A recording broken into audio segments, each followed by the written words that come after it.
صل على محمد وآل محمد.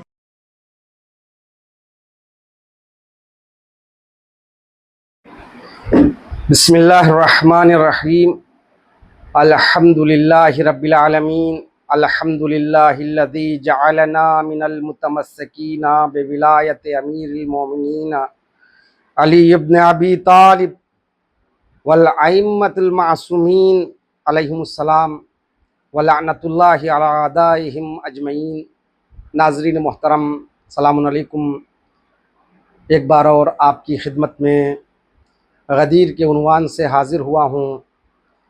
بار دیگر آپ تمام حضرات کی خدمت میں اس عید پربرکت کی مبارکبادی پیش کرتا ہوں. پروردگار عالم، تیرا لاکھ لاکھ شکر ہے، تو نے ہم سب کو موالیان غدیر میں سے شمار کیا ہے اور راہ ولایت پر چلتے رہنے کی سعادت ہمیشہ ہمیں مقدر فرمائیں. عید غدیر وہ عید ہے جس کے متعلق صرف اتنا عرض کروں. کسی نے معصوم کی خدمت میں پوچھا، آقا کیا عید الفطر اور عید الاضحیٰ کے علاوہ بھی اسلام میں کوئی عید ہے؟ تو امام نے فرمایا عید الفطر اور عید الاضحیٰ کے بعد بھی اگر سب سے بڑی کوئی عید ہے تو وہ ہے عید الغدیر. غدیر خم کی عید ہے، جس کو عید اللہ الاکبر کہا ہے. یہ اللہ کی سب سے بڑی عید ہے. معصومین نے بڑی تاکید کی ہے. خود رسول اسلام نے لوگوں سے کہا ہے کہ آؤ مجھے مبارکباد دو، عید غدیر کی مبارکباد دو. اور یہ عید کم سے کم 3 دن منانی چاہیے، کیونکہ غدیر خم میں 18، 19، 20 3 دن رسول اسلام نے خیمہ لگا کر لوگوں سے کہا آؤ مولا کائنات کو مبارکبادی دو اور مولا کائنات کے ہاتھوں پر بیعت کرو. تو اس عید کے دن ہماری ذمہ داریاں کیا ہے اور معصومین علیہ السلام نے اس عید کو کیسے منایا؟ اگر ہم تاریخ کے اوراق کو اٹھا کر دیکھیں تو مولا کائنات علیہ السلام نے بار بار اپنی زندگی میں لوگوں کو یاد دلایا. ایک مقام پر مولا کائنات خطاب کرتے ہوئے لوگوں سے فرما رہے ہیں، کیا تم نے فراموش کر دیا عید غدیر کو؟ تو سب خاموش بیٹھے تھے. اس میں انس ابن مالک جو غدیر کے موقع پر حاضر تھا، رسول اسلام کا صحابی تھا، بوڑھا صحابی، کہا انس سر جھکا کر کیا بیٹھے ہو؟ تم تو موجود تھے نا غدیر میں، رسول نے میرے بارے میں کیا کہا، ذرا بتاؤ. یعنی وہ موقع ایسا تھا، دوسروں کی خلافت کے دن تھے، مصلحت کی خاموش ردا اوڑے بیٹھا تھا وہ. بعض لوگ آج بھی مصلحتاً خاموش ہو جاتے ہیں، حقائق بولنے سے گریز کرتے ہیں، اسی طرح وہ خاموش ہو گیا. کیا بتاؤ انس، کیا کچھ کہا نا رسول اکرم نے روز غدیر؟ اس نے کہا، لوگ اس کی طرف دیکھ رہے تھے، اس کو ڈر تھا خلیفہ وقت کی طرف میری شکایت ہو جائے گی. کہا اے علی، میں بہت بوڑھا ہو گیا ہوں، کیا کروں، مجھے کچھ یاد نہیں ہے بڑھاپے کی وجہ سے. سب یاد تھا اس بوڑھے کو. کیوں؟ اس لیے کہ علی نے کہا اگر تو اپنے دعوے میں جھوٹا ہے، پروردگار اس کو ایسا مرض دے، ایسی بیماری دے کہ چھپا نہ سکے. شارح نہج البلاغہ ابن حدید معتزلی لکھتا ہے کہ پروردگار عالم نے اس کو برس کا، یعنی سفید داغ کا جو ہے وہ مرض دیا. البتہ بہت سے مومنین کو یہ مرض ہوتا ہے، اس کا مطلب یہ نہیں ہے، لیکن وہ مرض اس وقت جو ہے ولایت علی کی چھپانے کی بنیاد پر عطا کیا، وہ یہاں تک کہ پیشانی پر آ گیا تو اس طرح وہ امامہ پہننے لگا تھا. مرض بڑھتا بڑھتا بڑھتا چہرے پر آ گیا، یہاں تک کہ اس کو نقاب لگا کر نکلنے لگا. آخری عمر میں اتنا وہ مرض پورے جسم میں پھیل گیا کہ وہ گھر سے باہر نکلنا چھوڑ دیا، اور کہتا تھا یہ مرض کی وجہ ہے ولایت علی کو اگر آپ جھٹلائیں گے، چھپائیں گے تو یہ عذاب میں مبتلا ہوں گے۔ اس لیے کہ رسول نے فرمایا فَلْيُبَلِّغِ الْحَاضِرُ الْغَائِبَ، ہر حاضر پر واجب ہے ولایت علی کی تبلیغ، غائب تک کرے۔ والوالد الولد، ہر والد پر واجب ہے اپنے فرزند تک اس کی تبلیغ کرے۔ تو رسول اسلام کے بعد مولائے کائنات، اور مولائے کائنات کے علاوہ فاطمہ زہرا جو بعد رسول صرف 75 یا 95 دن زندہ رہی، مگر ہر روز انصار کے گھروں پر امام حسن امام حسین کو ساتھ لے کر جاتی تھی۔ یہ احتجاج یعنی کہتی تھی کہ تم نے کس کو خلیفہ منتخب کر لیا، کیا تم غدیر میں نہیں تھے؟ یہاں تک کہ خود شہزادی فاطمہ سلام اللہ علیہا فرماتی تھی کہ حل ترکا ابی یوم غدیرکم لعہد عذرا، کیا کوئی عذر چھوڑ رکھا ہے تمہارے لیے، تمہیں کسی کے لیے؟ تو تم نے فلاں کے ہاتھوں پر بیعت کیوں کی، جبکہ میرے شوہر علی کو رسول نے خلیفہ اور امام ولی بنا دیا، اعلان کر دیا۔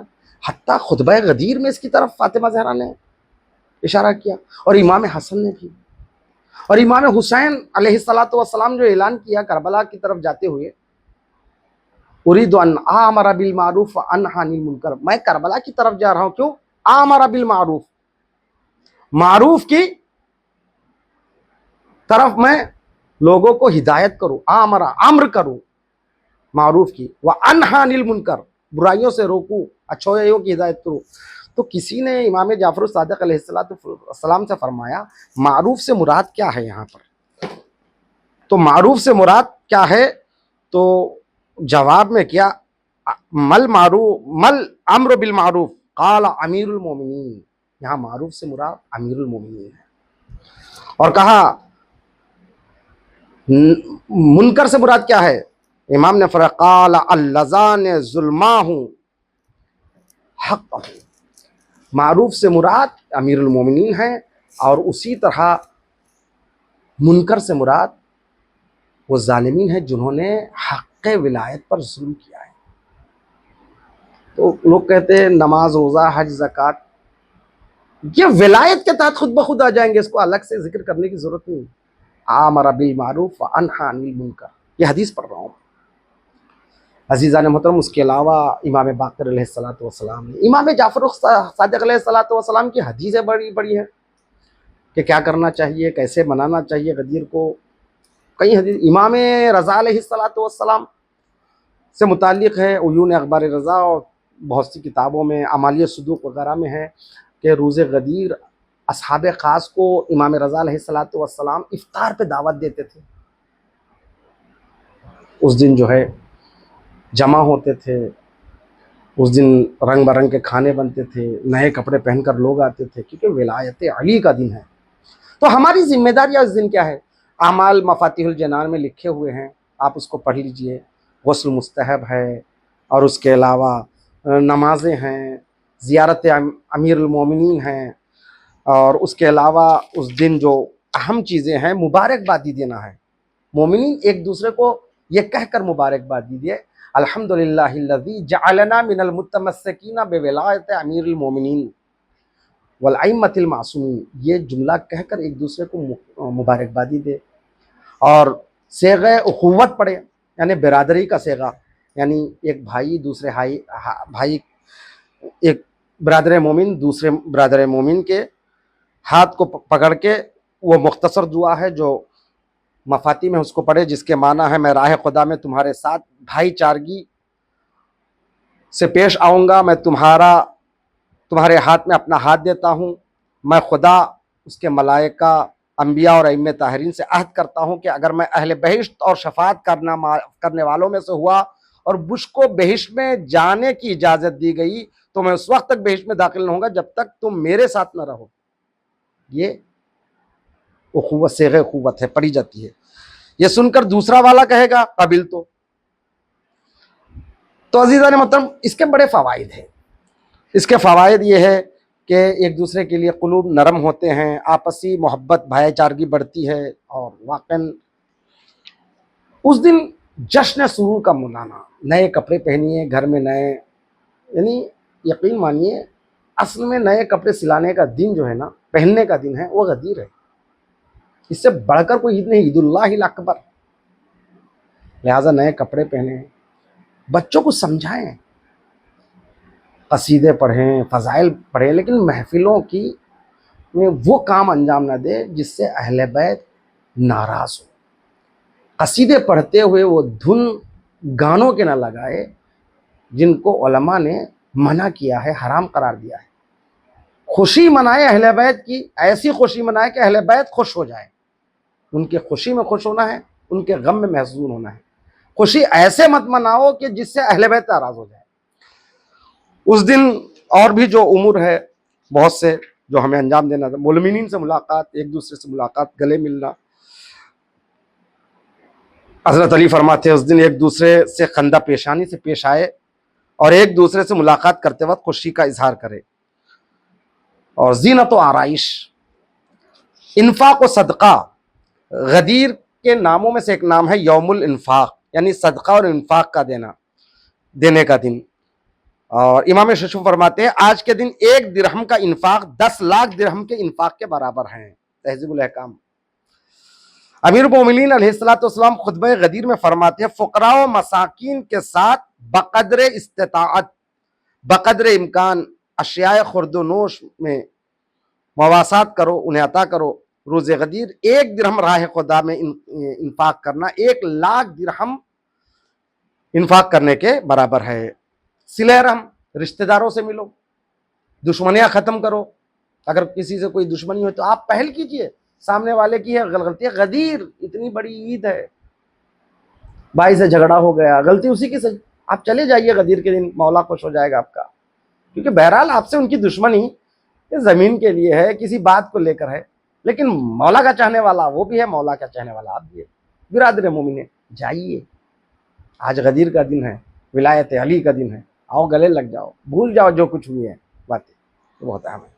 صلہ رحم کا دن ہے، رشتہ داروں کا خیال رکھو، رشتہ داروں میں جو غریب ہے ان کا خیال رکھو. اہل و عیال کا اس دن خاص، اس دن بچوں کو مت مارو، بیوی کو مت ڈانٹو، ان کا خاص خیال رکھو.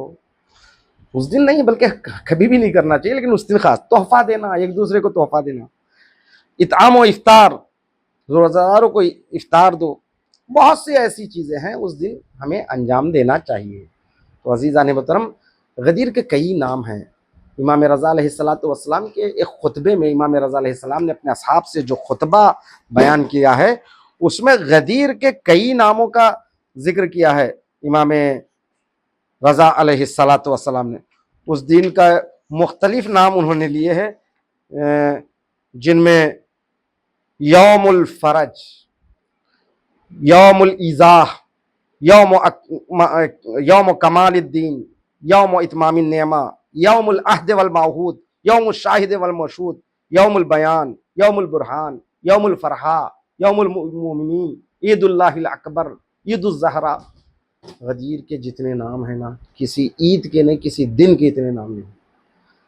غدیر کے فضائل کو لفظوں کے سمندر میں سمویا نہیں جا سکتا. والسلام ورحمۃ اللہ وبرکاتہ.